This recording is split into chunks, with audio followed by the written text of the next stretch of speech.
मित्रों, आइए कुछ चर्चा इंसुलिन के विषय में करते हैं। हम जानते हैं कि डायबिटीज़ या तो इंसुलिन ना बनने के कारण या इंसुलिन बन रही हो लेकिन काम ना कर रही हो, इस कारण से होती है। टाइप 1 डायबिटीज़ जो कि बच्चों में होती है, उसमें शरीर में इंसुलिन बनाने की क्षमता खत्म हो जाती है।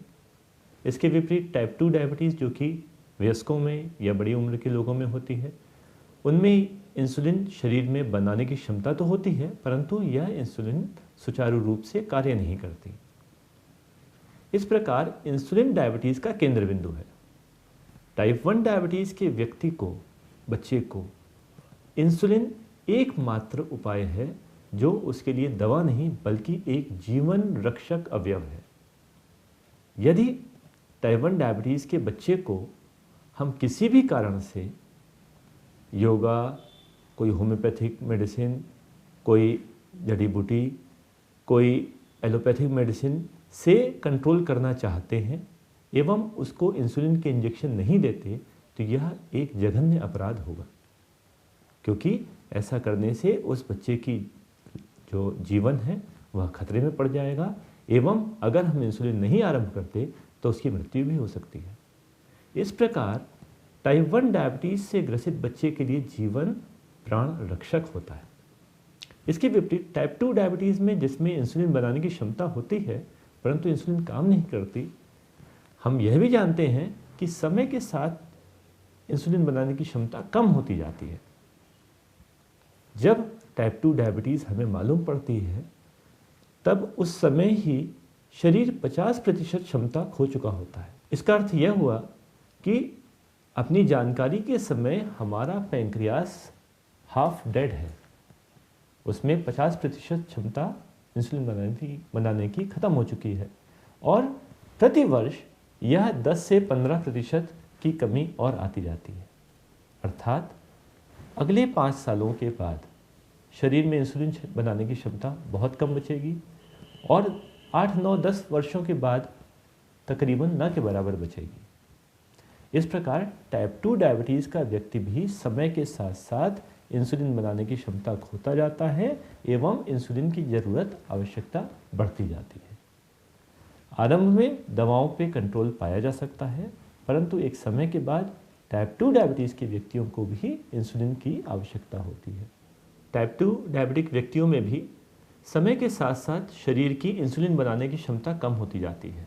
अमूमन प्रति वर्ष 10 से 15% क्षमता कम हो जाती है, जिससे समय बीतने के साथ साथ जितनी शुगर पुरानी होती जाए हमें बाहर से इंसुलिन लेने की आवश्यकता पड़ती जाती है। आरंभ में यह इंसुलिन एक बार देकर हम काफ़ी लाभ पहुंचा सकते हैं, जिससे खाने के पहले की शुगर कंट्रोल रहे और खाने के बाद की आवश्यकता हमारे शरीर की इंसुलिन पूरी कर देती है। परंतु समय बीतने के साथ साथ अमूमन 10-12 वर्ष के बाद टाइप 2 डायबिटिक व्यक्ति भी टाइप 1 डायबिटिक व्यक्तियों की तरह ही बिहेव करते हैं। इसका अर्थ यह हुआ, उनको भोजन के बाद जो शुगर बढ़ती है उसको कंट्रोल करने के लिए भी इंसुलिन लेने की आवश्यकता पड़ती है। यह वह समय है जब एक बार की इंसुलिन से काम नहीं चलता और उन्हें दोनों टाइम और कभी कभी समय बढ़ने के बाद 3 समय इंसुलिन लेने की आवश्यकता महसूस होती है। जब आरंभ में हम एक बार की इंसुलिन देते हैं तो वह NPH या ग्लार्जिन या डेटिमिर इस तरह की इंसुलिन हो सकती हैं जो लंबे समय तक एक स्मूथ असर बनाए रखें। अक्सर यह इंसुलिन रात में सोते समय दी जा सकती है, जिससे खाली पेट की ब्लड शुगर को हम कंट्रोल कर लें। इस इंसुलिन को लेने के लिए भोजन की आवश्यकता नहीं होती और इसको हम भोजन के बाद भी सोने से पहले दे सकते हैं। परंतु समय बीतने के बाद जब हमें ऐसी इंसुलिन की आवश्यकता पड़ती है जो भोजन के बाद बढ़ने वाली शुगर को भी कंट्रोल करें, इसके लिए हमें शॉर्ट एक्टिंग और लॉन्ग एक्टिंग दोनों इंसुलिन का कॉम्बिनेशन, जो 30-70, 25-75, 50-50 इस तरह के मिक्सचर्स में मिल सकता है, उन इंसुलिन को हम सुबह नाश्ते के आधा घंटा पहले और रात खाने के आधा घंटा पहले देते हैं।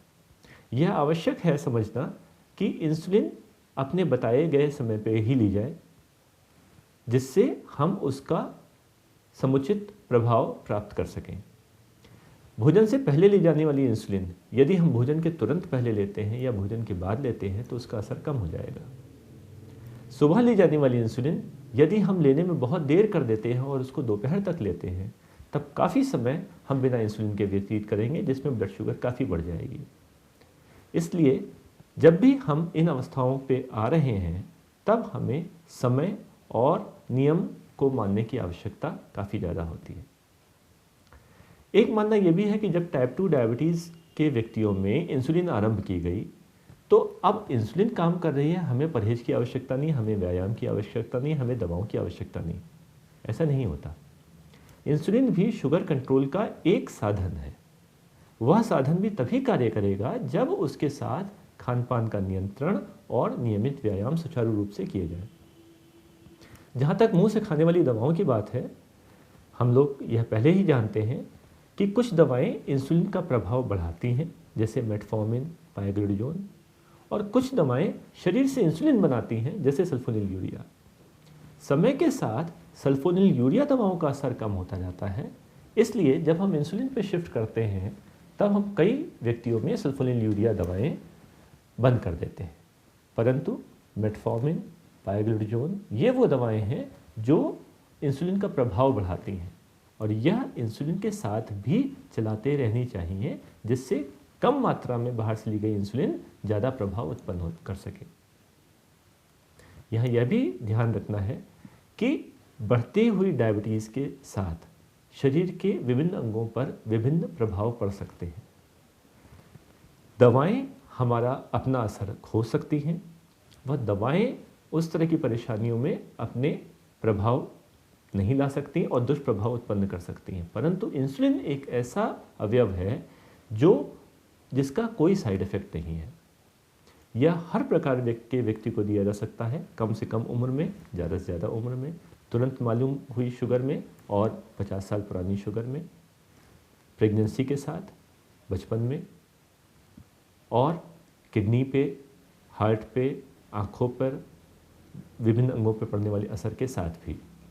इंसुलिन का अपना कोई साइड इफेक्ट नहीं है सिवाय इसके कि वह ब्लड शुगर कम कर दे। वास्तव में देखिए, ब्लड शुगर कम होना इंसुलिन का इफेक्ट है, साइड इफेक्ट नहीं।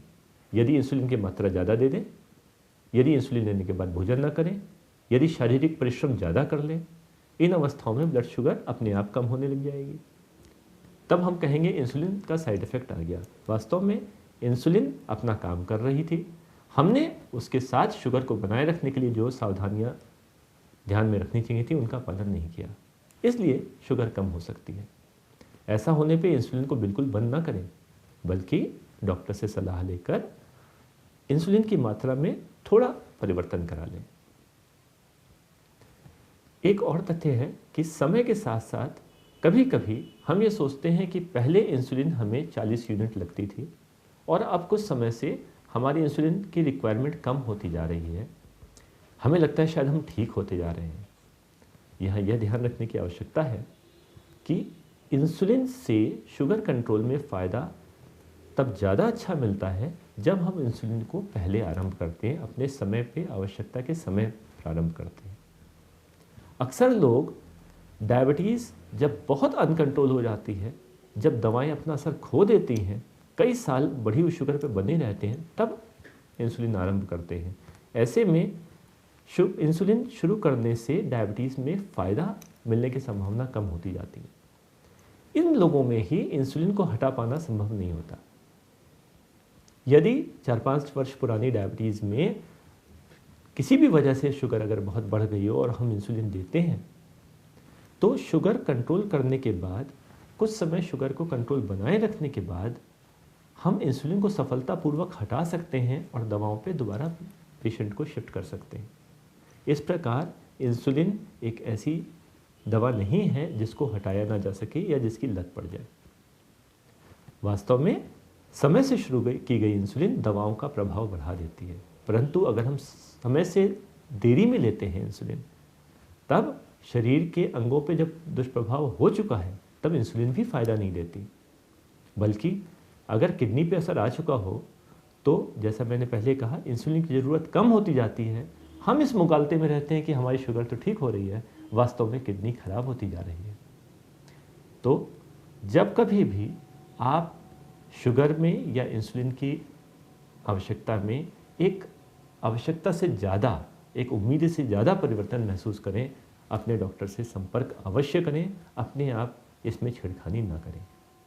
ध्यान रखें, इंसुलिन को समय से लेकर ही हम डायबिटीज़ के दुष्प्रभावों से बच सकते हैं। एक बार दिक्कत आरंभ हो जाने के बाद 1 बार, 2 बार या 3-3 बार ली गई इंसुलिन भी आपको उन परेशानियों से फ़ायदा नहीं दिला सकती। इंसुलिन को समय से लीजिए और अपने आप को स्वस्थ रखिए।